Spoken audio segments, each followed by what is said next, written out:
Good morning, good afternoon, and good evening, folks. Hey, welcome to another episode of the Marketing You Practice podcast where I have the pleasure of simplifying the marketing and the mindset so you, the chiropractor, can increase your income, your impact, and your enjoyment in practice too. Forgive me in advance for this too. I'm a little croaky in the voice. I've had a couple of late nights and some travel around, but we'll get our way through all of this. In today's episode, we're going to go through a marketing plan for 2024. Now, I've been having lots of conversations with chiropractors of recent about how to lay all of these out, and I thought this would be a great idea or outline for a podcast episode also. So let's jump into it. What do we need to do if you're thinking about having more people come and see you in 2024? And I hope you are, because the more people you see, the impact we have in our communities, the healthier our world is as well. We first have to get some clarity. Let's take it right back to the start there too, in terms of what is marketing. So marketing is the process of identifying, anticipating, and satisfying customer needs and desires through targeted communication and offering valuable products and services. So the valuable products and services, that's the care that we deliver there as well. So in this episode, we're going to be talking more about the targeted communication. Now, it involves understanding your audience, creating and promoting content or products that appeal to them, and establishing a strong brand presence to foster engagement and loyalty. The ultimate goal of marketing is to connect with potential customers, build relationships, and drive practice growth. Now, I often simplify all of this, and if you've been listening to the podcast for any length of time, when I think about marketing, it's a way to have more people know you, like you, and trust you. Now, the more people in your community that do know you, like you, and trust you, the busier and more effortless your practice will be, because you'll have a community full of what is like internal referrals as well. Now, when we start with this, we need to begin with our who. Who is our audience? So going back up there too, it's offering valuable information to an audience. We have to define our audience. And I'm sure, most of us now have been introduced to the idea of our niche market or our target market. And there's still a lot of pushback against it. So this pushback is understandable, because when we look at the marketing from McDonald's or Apple or, Nike, big brands like that, it looks like they're kind of marketing to everybody. And they kind of are, but they're not really. We'll save that for another episode. But they're able to have their marketing look like that, mostly for two reasons. One, the budget that they have. They're spending, in the case of Apple, billions of dollars on marketing each and every year. And they have a team of people. And we don't have the team, and we don't have the budget. So this means the net that we're using to try and capture people's attention, imagine a fishing net that has those little kind of holes in it. When we stretch that net even wider, what ends up happening is those holes get so large that people sneak through them. We don't actually capture people's attention. And so we must begin with deciding who we're going to market to. Now, there are several ways that we can go about this. We can think about, sometimes when I'm having this chat, I often ask people three questions there too. Who do you love to care for? Who do you get great results for? And who can pay for your care? That's an important thing. All three of those, whoever you're marketing to, you must be able to help get great results. Okay. You must really enjoy looking for them. And you need to make sure that you can get a result for those people. If you're missing even one of those, you're in real strife there too. Now, we could break this down and define this person in several different ways. So we could think about a demographic. Okay. So I'm going to introduce in a moment to an avatar story. Or otherwise, we could kind of think of symptoms. So there are plenty of chiropractors out there that have positioned themselves as the experts in sciatica, migraines, pediatric care, family care. So we can define them in several different ways. Now, there's pluses and minuses to both of these, but I think at this stage, all that's important is that you define who you're going to be talking to, who are you going to be solving problems for, and how we're going to be building relationships. Now, I always did it in my practice by sharing and getting really great clarity in around kind of psychographic details. And I created a thing called an avatar story. And I think in previous episodes, I've shared this, but I want to share the one that drove a lot of our practice growth at Port Melbourne. I'll introduce you to Tess. Now, I'll read through this. It's going to take me a couple of moments to read through. But what I want you to get a sense for in advance, that after I've finished reading this, I want you to feel like, do you know Tess? Do you know someone like Tess in your community? Do you have a friend like Tess? The job of a really good avatar story is, by the time we get to the end of it, that we feel like we almost have a little bit of a relationship with them. The reason we clarify this is it helps us with everything that we're going to do going forwards. If chiropractors are struggling with content creation, if they don't know what to do to reach out to their community, it tells me they don't know who they're marketing to. So an obsession over this is really worthwhile. So let me read the avatar story about Tess.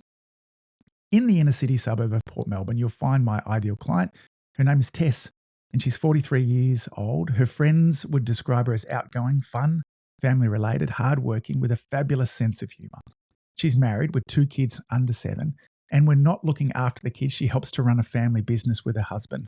She spends her weekends at the park with her kids. She loves to run, do yoga, and travel to regional beach towns, visiting child-friendly cafes. And when the babysitter is available, she loves going out to dinner with her husband.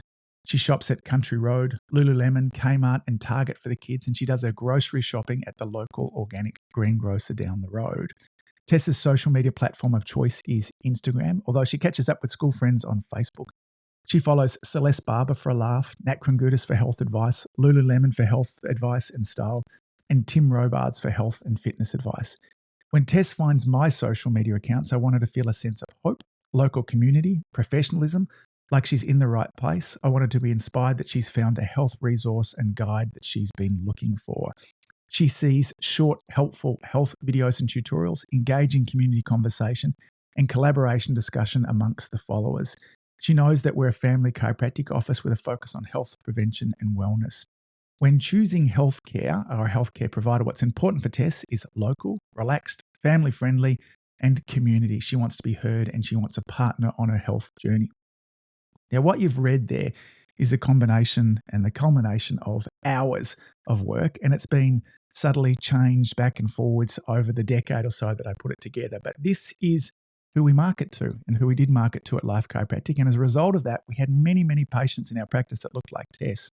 Now, we used this information that I just shared there with you to decide what prices that we charge, what hours that we're open, what our practice looked like inside, how we interacted with our patients. And of course, we used it all for our marketing as well, because it tells me where she is, what she values, some of what her problems are.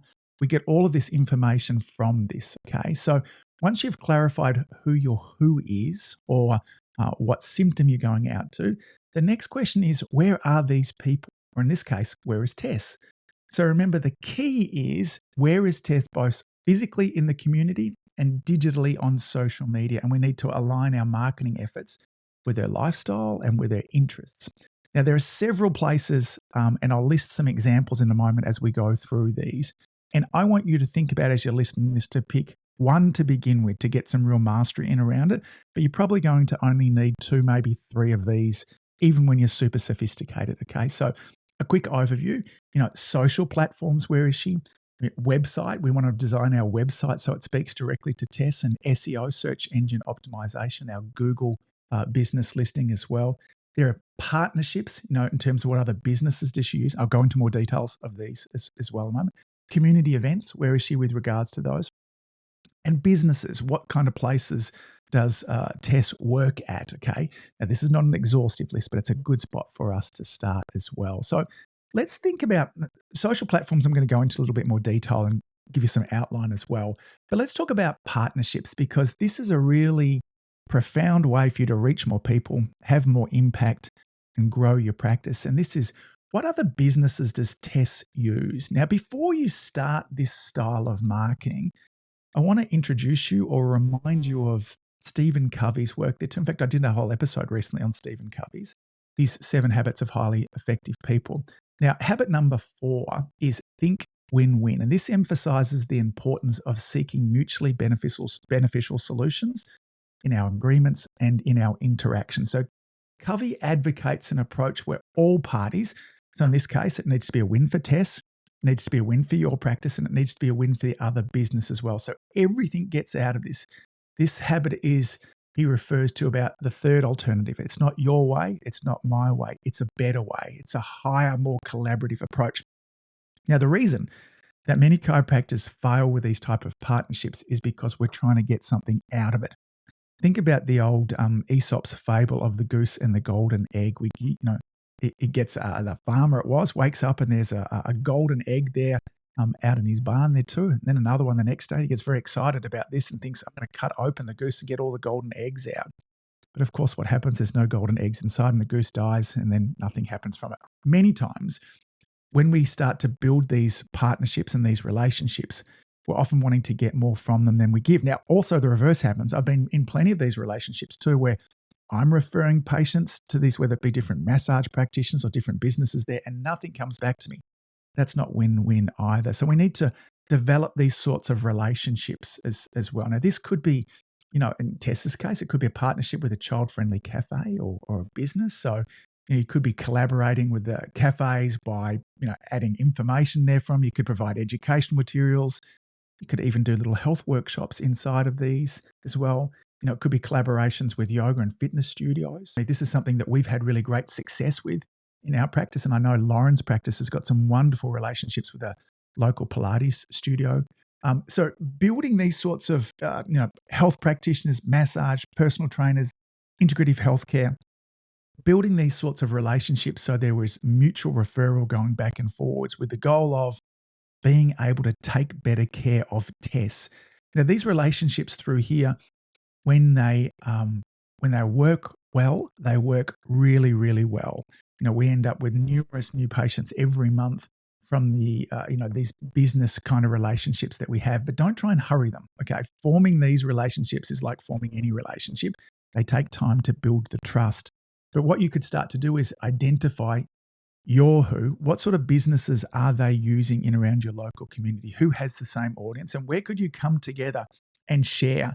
I'll give you a tip here. The key for success with these relationships is being generous. Okay, so that is first going in there to try and help solve somebody else's problems. When you do that, a lot of doors will really open. Now, another one I want to talk a bit more deeply about here too is community events there too. So again, what kind of community events is Tess participating in? So, and this could be local family events and activities. We could sponsor or participate in local events that align with Tess's interests, family-friendly festivals, park activities, fun runs. This could also include, again, yoga sessions, health and wellness fairs, places where Tess is spending her time where we might want to build relationships with school and sports teams. In this situation here, it might be where Tess's kids are. So it's not just about where Tess is, but where her kids. So we could engage with local schools and sports teams. We could be offering educational sessions, spinal checkups, injury prevention, health workshops, again, sponsoring these sorts of events. And maybe what it is just having our name there. Sometimes it is just branding and visibility too, okay? Community health talks and workshops. Very often in around community boards and local libraries and places like that, we can be showing up and sharing community health information. So we often get a little bit too obsessed nowadays about digital social media, and we forget building partnerships with local businesses, and we forget being present in community type events. These would be two that will really help you reach people like Tess as well. Now, again, in underneath this umbrella, it's also thinking about what sort of businesses is Tess likely to work at, and can we come into these businesses, these places of work? Can we do corporate health talks inside of those? Posture, ergonomics, stress management. Can we do all these things with the problems that Tess is happening? Can we visit her and see her inside of those places? Okay, so remember, for ease, start with one of these. Where are you going to begin? Is it going to be starting to look for partnerships? Are you going to start to sponsor some local events there as well?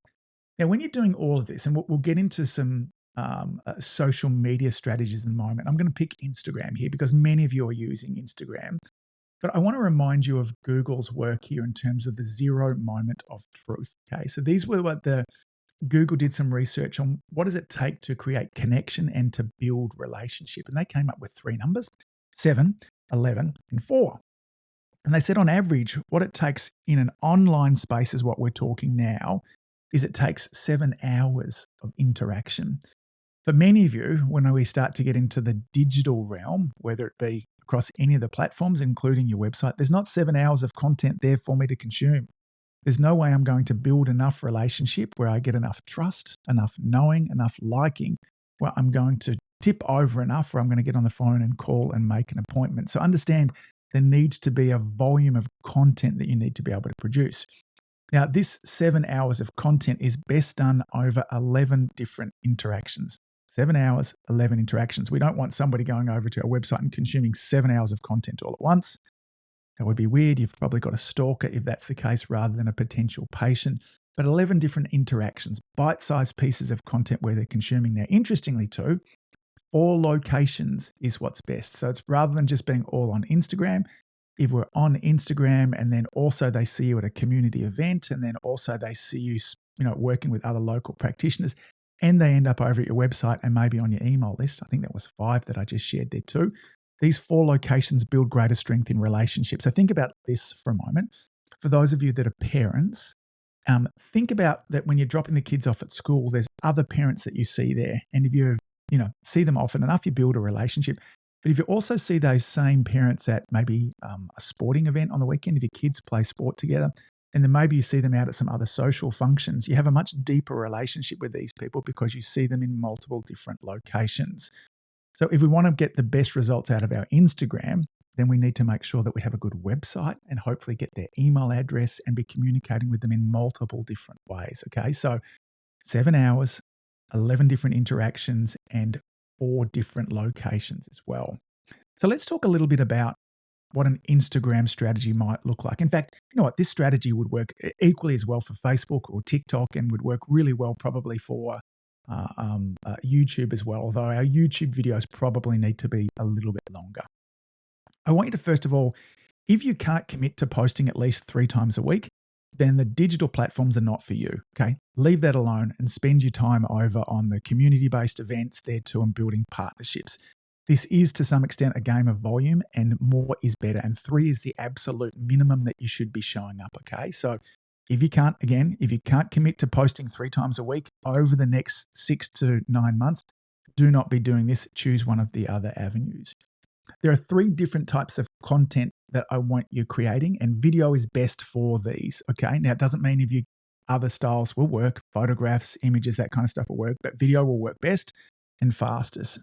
So the first sort of content I want you doing is I want you to creating helpful education content. So this is often referred to as how-to content.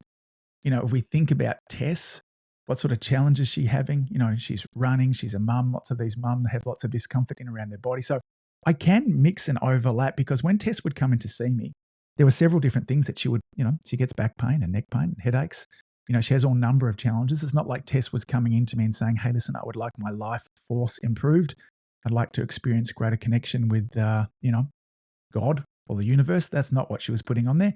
Mostly Tess came in to see me with a number of different musculoskeletal type sort of issues. But what was interesting about Tess, side note here too, Tess was one of those people that when I asked her, hey, Tess, what do you do for the pain? She said, I don't take medication. I'm not one of those people. I want to see if I can get to the cause of the problem.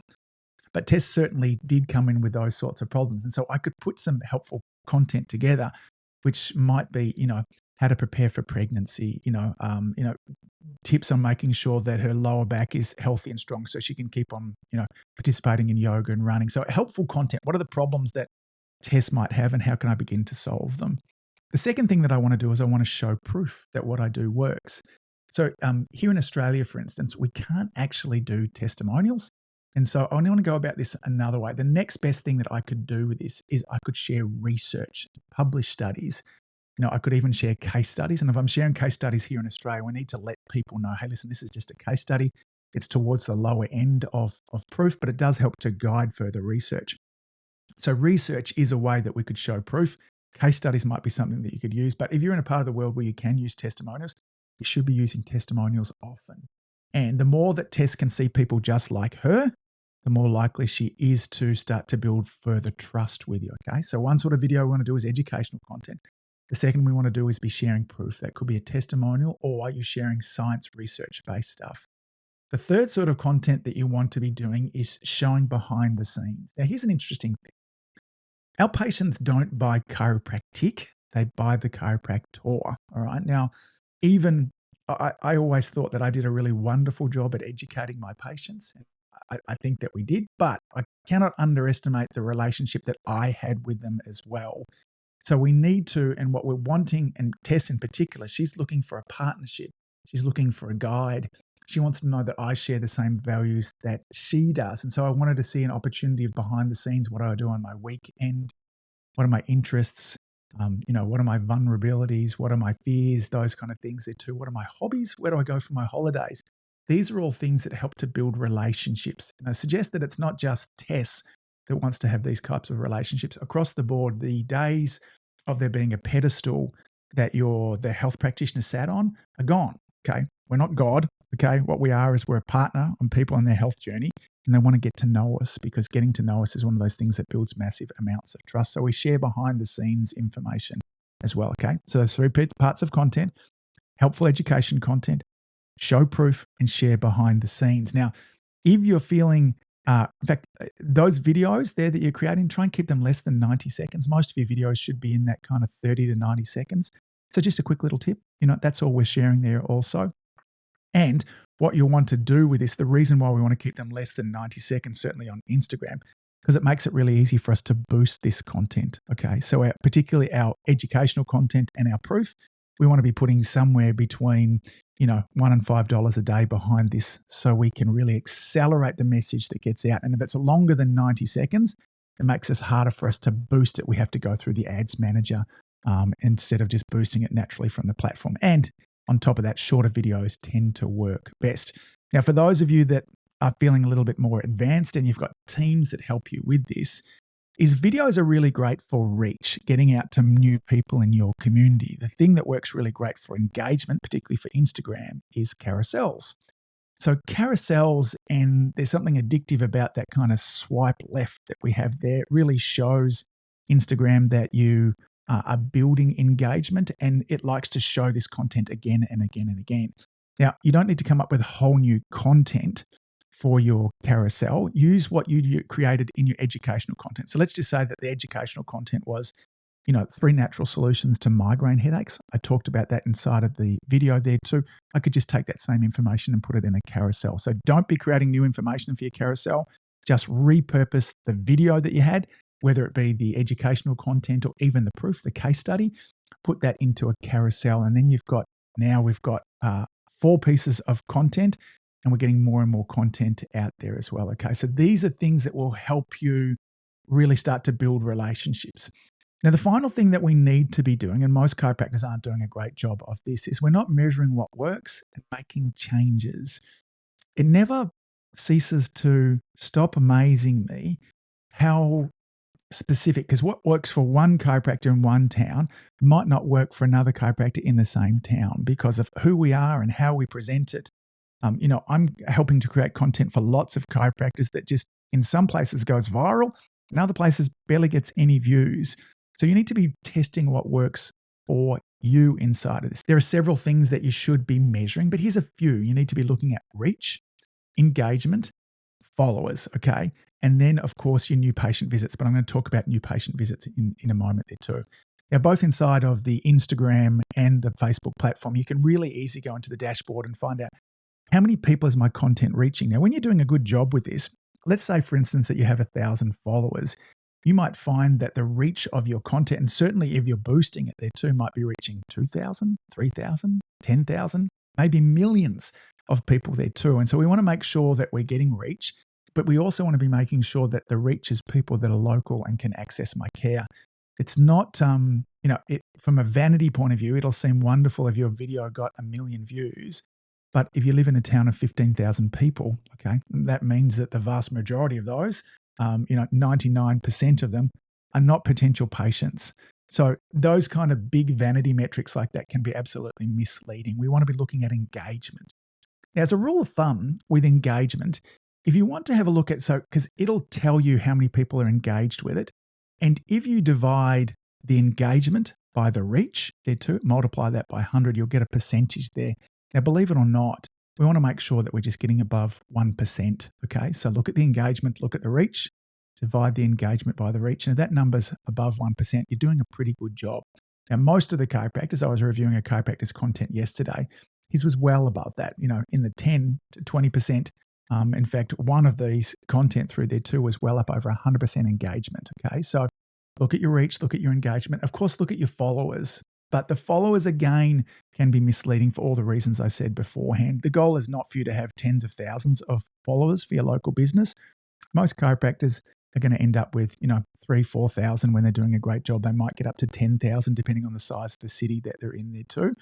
But you need to be making sure that you're measuring those things. And then finally, of course, what you need to be looking at is your new patient visits. Now, new patient visits, even still to this day, rarely do we have patients that come into our practice and pop on the form, how did you hear from us, Instagram or Facebook. There are often multiple points of touch there too. We call this attribution. Now, marketers for a long time have obsessed over attribution because what we want to know is that if I spend $1 on this advertisement here, whether it be a newspaper ad, a radio ad, or some kind of promotion, how many people directly came in from that? But as a community nowadays, and as customers that we are, and as an audience, we have multiple touch points. And even think about it, if a friend of yours tells you about a brand, you're probably going to jump on Instagram and have a look, maybe go over to YouTube and look through that. For instance, I'm looking at a new power tool at the moment. I started off on Instagram where I saw it. I then jumped over onto the website of the business, and then I went to YouTube. Now, which one of these is valuable? Which one of them was the key driver of my decision? Was it Instagram where I first saw it? Well, that was part of it, but the website played a really important role. And then the final thing that kind of capped it off for me was watching the YouTube video. So instead of asking your new patients just that one question, how did you hear about us? You want to have a secondary question either in writing or your front desk staff to ask them. So let's just say that somebody was referred by their friend Susie. You might want to ask, hey, listen, I know that Susie sent you in here to us, but by any chance, did you have a look at our socials or our website before coming in here? Now, you are going to be shocked by how many people also checked out your Google reviews, your socials, and your website. So these were all important parts of the buying decision. And remember those 4 different locations that we talked about? So we need to stop assessing social media just on, did someone come directly from that? And yes, that happens. I have clients every week telling me, oh, we're getting patients now from Instagram, but it tends to be a broader, bigger thing that happens there too. And so I know my good friend Tony Ebel, he breaks his down into kind of percentage points. I think he has, internal referral, website, and socials in there, and they get a kind of a rating depending on how many of those that came in. And I think that's a much more accurate way for you to be doing it too. So let's sum all of this up. In 2024, if we're to have more people knowing us, liking us, and trusting us, we have to decide who that person is, because we don't have the team and or the budget to be reaching everybody in your community. Once we decide who that person is, we need to define where is it that they're hanging out. How can we reach this person both in person, and how can we reach them digitally as well? We want to then pick a platform to begin with. We want to really work at mastery of that over the next 6 to 9 months. This is not just a 90-day marketing plan. We're going to continue at this a minimum for 9 months next year because it takes time to do that. Is it a building partnerships with other businesses that she's at, health businesses, Pilates studios, shops where that person might shop at there too? Is it about community involvement in there? Are you going to do school fetes, sponsoring local events, community health fairs, those sort of things there too? Is your focus going to be really all around social? Is it about your website and getting that really up to date as well? If it's about social as well, pick a platform. Again, there too, you need to commit to a minimum of posting 3 times a week. We're going to create great educational content. We're going to share proof. And we're going to share behind the scenes, okay? And we're feeling a little advanced. We're going to make sure that we boost that content, and we're going to turn some of it into a carousel. And finally, we're going to be able to measure what's working and make subtle changes and pivot, because the chance of you nailing this and getting this right in the first 30 days is somewhere between 0 and none. Okay, so that's fine. It's not a problem. We're learning how to do this. When we start anything new, we often suck at it for a while, but you'll suck a little less next week, and then next month you'll start to get okay. And by the time you get to 6 or 9 months into this, you'll have a real level of proficiency inside of all of this. Follow this path for 2024, and then somewhere around the middle of next year, reach out to me and send me a little thank you for all the new people that you're reaching, all the more impact that you're having, the income that increases, and of course the practice enjoyment also. As always, folks, thanks for all that you do. Your community needs you implementing this, because there are lives, there are people literally out there begging for your help. Keep saving lives, folks. See you back here next week. Bye. If you've enjoyed listening to this podcast, you have to come and check out my Community Influencer Program. It's my monthly coaching program where we take all this material and I'll work with you to help you apply it, implement it, and systemize it. The Community Influencer Group Coaching Program is designed to help you increase your practice income, impact, and enjoyment. Join me over at anguspyke.com/join. That's anguspyke.com/join. I'd love to see you there.